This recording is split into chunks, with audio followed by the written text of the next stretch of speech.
Tapi, naas, ketika jenazahnya akan dimasukkan ke bumi, jenazahnya terlempar ke atas. Para penziarah dibuat repot oleh hal ini. Untuk para ulama sepakat untuk menimbun jenazah Mustafa Kemal dengan bebatuan di bukit di Ankara.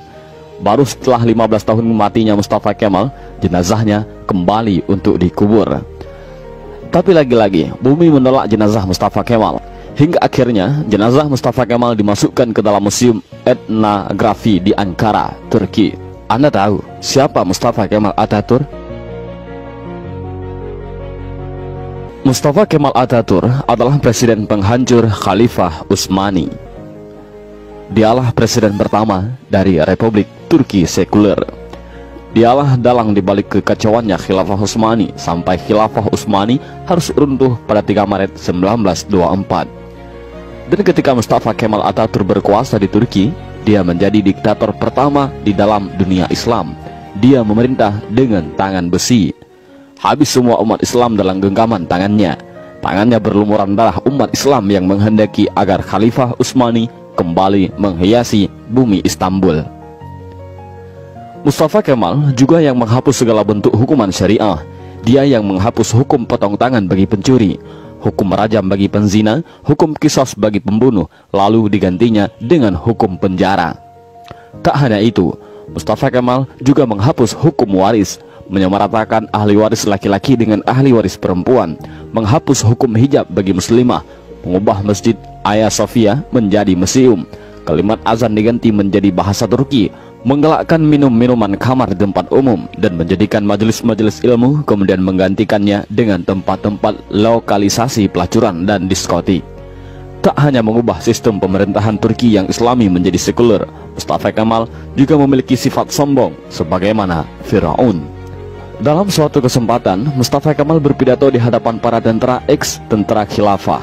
Dalam pidatonya itu, Mustafa Kemal membanggakan dirinya dengan berkata, "Kini sekarang siapa yang berkuasa, aku atau Tuhan?" Dengan perasaan takut, para tentara itu serentak mengucapkan, "Andalah paduka yang kami takutkan sekarang." Mendengar jawaban dari para tentara itu, senyum kesombongan mengukir di bibir Mustafa Kemal. Tapi semua itu berhenti ketika periode akhir Oktober 1938. Saat itu, Mustafa Kemal awalnya menderita penyakit kulit, namun Mustafa Kemal menderita penyakit tambahan yakni malaria, lever, dan penyakit kelamin. Dokter pribadinya pun memberi salep dan dioleskan di kulitnya yang luka karena garukan dari kukunya. Dr. Abdullah Azzam dalam bukunya Al-Munaratul Mafkudah menjelaskan prosesi ajal Mustafa Kemal Atatürk yang sangat mengerikan.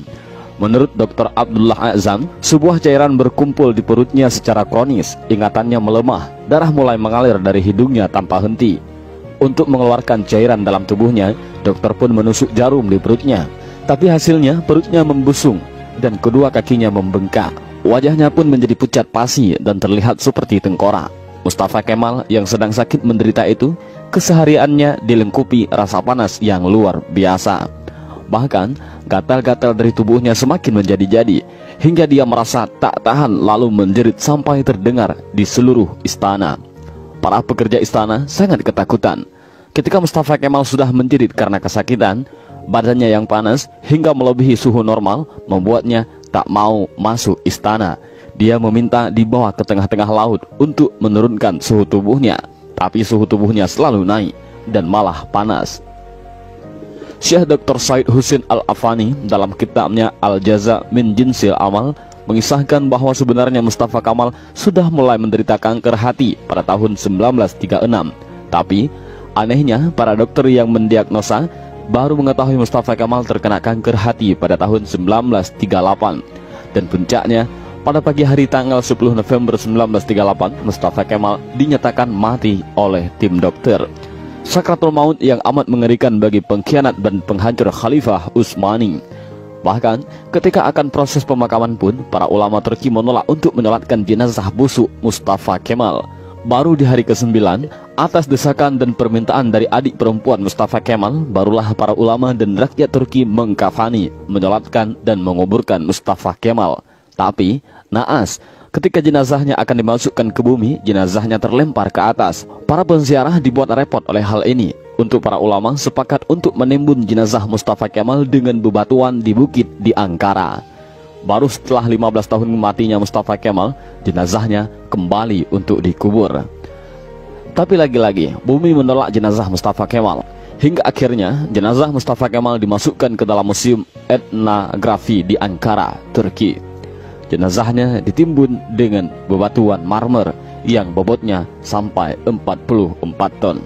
Dan jika Anda pergi ke Museum Etnografi di Turki untuk melihat makam Mustafa Kemal, para pemandu museum pasti akan menyemprotkan parfum yang paling wangi ke pakaian Anda. Sebab jika Anda sudah mendekati makam Mustafa Kemal, pasti akan tercium bau yang lebih busuk dari bangkai. Pihak museum pun mengakui jika sumber bau busuk itu bukan dari WC ataupun septic tank yang bocor, melainkan di areal makam Mustafa Kemal Atatürk. Kisah ini memberikan i'tibar, seperti kata beberapa ulama, kalau kamu benci dan mencoba menjegal khilafah, maka kamu akan melawan Allah. Lihat kematian yang mengerikan menimpa Mustafa Kemal Atatürk, si penjegal dan penghancur khilafah Utsmani.